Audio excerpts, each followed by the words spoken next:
लोकसभा चुनाव के पहले चरण की वोटिंग में सिर्फ 48 घंटे का वक्त बचा है। कल शाम तक प्रचार भी थम जाएगा। 19 अप्रैल को पहले चरण की 102 सीटों पर मतदान होगा, यानी 19 अप्रैल तक लोकसभा की करीब 20% सीटों पर वोटिंग हो चुकी होगी। एक चौथाई चुनाव निकल जाएगा बॉस, पहले ही दिन। लेकिन इंडी गठबंधन की नींद अभी तक टूटी ही नहीं है। एक चौथाई सीट पर वोट पड़ने हैं, ये भाई लोग सोए हुए हैं। 2 दिन बाद वोटिंग है, लेकिन चुनाव में इंडी गठबंधन का हाल यह है कि अभी तक वोटिंग से ठीक पहले ना तो इंडी गठबंधन की कोई बड़ी ज्वाइंट रैली हुई है, और आगे भी ज्वाइंट रैलियां कितनी होंगी भी या नहीं होंगी, इसका भी कोई प्लान क्लियर नहीं है। इसी तरह मैनिफेस्टो के मुद्दे पर भी इंडी गठबंधन बिखरा हुआ है। जब गठबंधन बना था तो कॉमन मिनिमम प्रोग्राम की बात कही गई थी, लेकिन जैसे चुनाव प्रचार में सब अपनी अपनी गाड़ी हाँक रहे हैं, वैसे ही मैनिफेस्टो के मोर्चे पर भी इंडी गठबंधन में कई तरह की वैरायटी है। हर कोई अपना अपना मैनिफेस्टो बनाकर उतरा हुआ है, कोई एक मैनिफेस्टो नहीं है इस गठबंधन का। ऐसे ही चुनाव जीतने पर इंडी गठबंधन का नेता कौन होगा, इस पर भी कोई तस्वीर साफ नहीं है।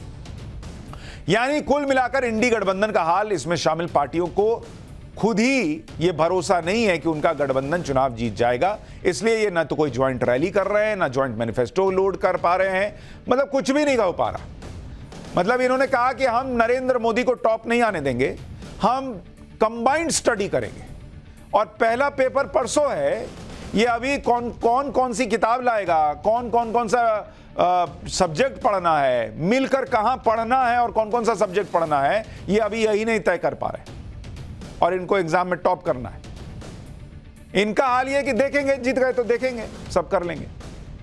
19 अप्रैल को पहले चरण में यूपी में भी वोटिंग है। सबसे ज्यादा सीटें होने की वजह से भी यूपी का वेटेज सबसे ज्यादा है। पहले चरण में पश्चिमी यूपी की 8 सीटों पर मतदान है। पश्चिमी यूपी वो इलाका है जहां 2019 में बीजेपी को कुछ नुकसान झेलना पड़ा था। इसलिए पहले चरण में अखिलेश यादव और राहुल गांधी के पास पश्चिमी यूपी में पूरा जोर लगाने का मौका था भाई, जिससे इंडी गठबंधन ने गवा दिया। और अब जब गाड़ी स्टेशन से छूटने वाली है तो ये लोग सामान पैक करना शुरू किए हैं। अब जाकर इनकी नींद टूटी है। खबर है कि कल गाजियाबाद में राहुल गांधी और अखिलेश यादव साझा प्रेस कॉन्फ्रेंस करेंगे। यानी यहां भी ज्वाइंट रैली नहीं कर रहे हैं कि गठबंधन को मजबूत करना है, वहां भी सिर्फ प्रेस कॉन्फ्रेंस से काम निपटाया जा रहा है। गाजियाबाद सीट कांग्रेस के कोटे में है और इस सीट पर 26 अप्रैल को मतदान होगा। यानी 19 अप्रैल की जिन 8 सीटों पर वोटिंग होगी, उसमें इंडी गठबंधन का कोई साझा प्रचार तक नहीं दिखने वाला। यूपी में तो कांग्रेस का हाल यह है कि अभी तक राहुल गांधी, प्रियंका वाड्रा, मल्लिकार्जुन खड़गे जैसे नेता ठीक से प्रचार में उतरे तक नहीं है। पहले चरण में यूपी की सहारनपुर, कैराना, मुजफ्फरनगर, बिजनौर, नगीना, मुरादाबाद, रामपुर और पीलीभीत पर वोट डाले जाने हैं। इसमें से सिर्फ सहारनपुर सीट ऐसी है जो कांग्रेस के कोटे की है। इस सीट पर कांग्रेस अपने स्टार प्रचारकों को अभी तक उतार भी नहीं पाई है और कल कैंपेनिंग खत्म हो जाएगी पहले चरण की। कल प्रचार के आखिरी दिन कहा जा रहा है कि प्रियंका वाड्रा यहां रोड शो करेंगी। मतलब पढ़ाई लिखाई कुछ है नहीं, और उसके बाद जब फेल होंगे तो कहेंगे कि टीचर ही गलत पेपर चेक करता है, ये सेटिंग किए हुए टॉपर से। अरे बॉस, अपना भी तो हाल देखो।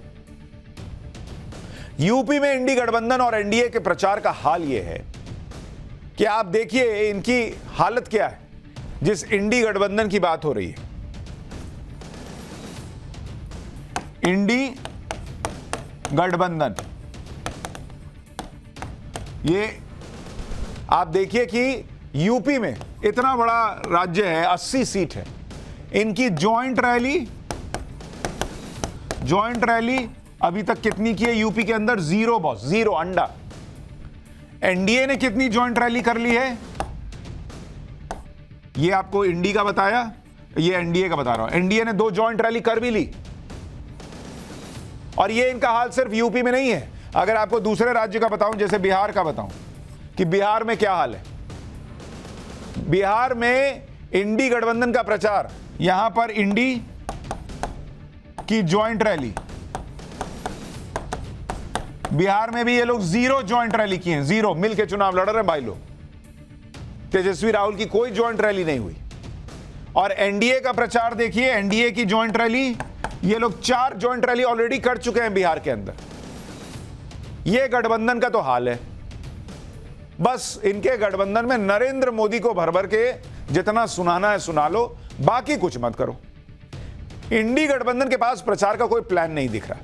उधर पीएम मोदी ताबड़तोड़ प्रचार कर रहे हैं। आज ही पीएम मोदी ने बिहार के गया और पूर्णिया में एनडीए सहयोगियों के लिए प्रचार किया। बिहार की गया सीट पर पहले चरण में वोटिंग है। गया से एनडीए की तरफ से एचएएम यानी हम पार्टी के उम्मीदवार जीतन राम मांझी कैंडिडेट है। आज पीएम मोदी ने उनके लिए भी वोट मांगा।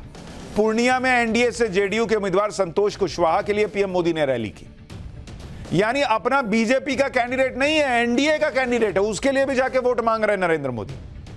यहां ये लोग अपने ही कैंडिडेट के लिए उतर नहीं पा रहे। आज पीएम मोदी की गया की रैली में दो दिलचस्प चीजें भी दिखी।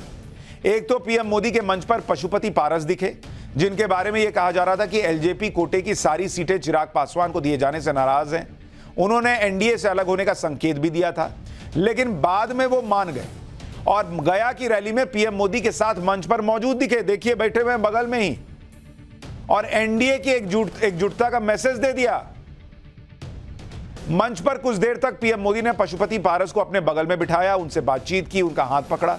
ऐसा लग रहा था जैसे पीएम मोदी उन्हें आश्वासन दे रहे थे कि उन्हें वो भूले नहीं है, ना ही खुद से अलग किया है। इसी तरह गया की रैली में केंद्रीय मंत्री अश्विनी चौबे भी दिखे। बक्सर सीट से टिकट कटने की वजह से अश्विनी चौबे नाराज बताए जा रहे थे, लेकिन आज पीएम मोदी ने अश्विनी चौबे की नाराजगी भी दूर कर दी। पशुपति पारस से बात करने के बाद पीएम मोदी ने अश्विनी चौबे को अपने बगल में बिठाया और उनसे भी बातचीत की। टिकट कटने का जो दर्द अश्विनी चौबे के मन में था, उसे पीएम मोदी ने कम किया। तो ये होता है लीडर जो अपने गठबंधन के साथियों को एकजुट रख रहा है। ये नहीं कि है नाराज है तो छोड़ दो, है नहीं आ रहा है तो जाने दो, सबको समेटते चलो।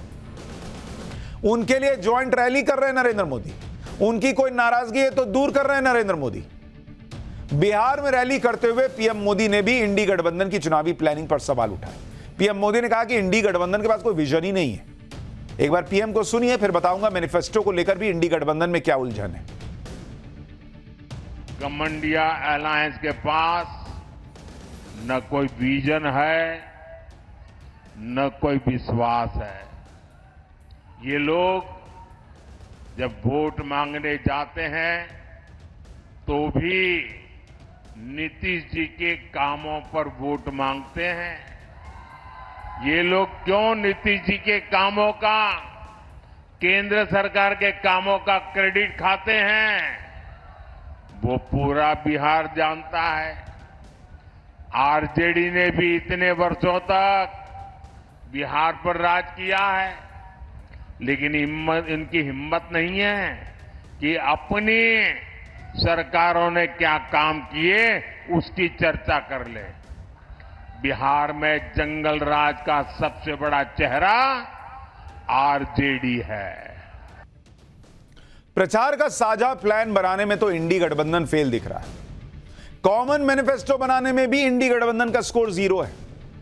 इंडी गठबंधन की हालत अभी यह है कि इसमें शामिल पार्टियां अपना अपना मैनिफेस्टो लेकर घूम रही हैं और कई मुद्दों पर गठबंधन के अंदर ही टकराव है, जैसे ओल्ड पेंशन स्कीम का मुद्दा। इस मुद्दे पर कांग्रेस और डीएमके साइलेंट हैं, तो वहीं Samajwadi party, RJD, CPM, CPI ने ओल्ड पेंशन स्कीम लागू करने का वादा किया है। तो भाई पहले मन तो बना लो कि करोगे क्या, आओगे तो। इसी तरह सरकारी जॉब का मुद्दा, कांग्रेस ने 30 लाख सरकारी जॉब का वादा कर दिया, आरजेडी ने 1 करोड़ सरकारी नौकरी का वादा कर दिया। ए भाई इतनी नौकरी कहां से लाओगे सरकारी? कोई 30 लाख कह रहा है, कोई 1 करोड़ कह रहा है, कोई 5-6 करोड़ भी कह दो। मनरेगा की मजदूरी, इसे बढ़ाने के मुद्दे पर कांग्रेस ने 400 रुपए प्रतिदिन का वादा किया। समाजवादी पार्टी कह रही है हम 450 दे देंगे, सीपीएम सीपीआई करेंगे ना हम 700 दे देंगे। भाई अब पब्लिक परेशान, 400 मिलेगा, 450 मिलेगा, 700 मिलेगा कि ठेंगा मिलेगा। इसी तरह जम्मू कश्मीर में अनुच्छेद 370 का मुद्दा देखिए, जिस पर इंडी गठबंधन की ज्यादातर पार्टियां साइलेंट हैं, लेकिन लेफ्ट पार्टियों ने अनुच्छेद 370 की पुनर्बहाली का वादा कर दिया है। यानी जितनी पार्टियां उतने वादे, और वो भी अलग अलग। यानी घर में ये लोग पार्टी देने की बात कर रहे हैं, लेकिन कौन क्या खाना पकाएगा यही नहीं पता। कोई कह रहा है बिरयानी पकेगी, कोई कह रहा है कि बिरयानी नहीं पकेगी बॉस, बिरयानी पकेगी तो डस्टबिन में जाएगी। अरे तय कर लो क्या खिलाओगे भाई, पहले बता तो दो। एकजुटता के नाम पर अभी तक इंडी गठबंधन सिर्फ 2 बार एक्टिव दिखा है।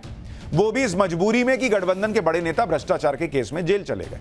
जैसे दिल्ली में अरविंद केजरीवाल की गिरफ्तारी के खिलाफ इंडी गठबंधन की रैली हो चुकी है, इसी तरह झारखंड में हेमंत सोरेन की गिरफ्तारी के खिलाफ इंडी गठबंधन 21 अप्रैल को एक बड़ी रैली करेगा। यानी इंडी गठबंधन मजबूरियों पर चलने वाला गठबंधन बन गया है, जहां किसी की गिरफ्तारी ही सभी नेताओं को एक मंच पर लाती है। अब सोचिए, जब खुद इंडी गठबंधन के नेता ही अपने गठबंधन को इतने हल्के में ले रहे हैं, तो जमीन पर कार्यकर्ता कैसे भारी मन से भारी मानेगा इसको, गठबंधन की ताकत को।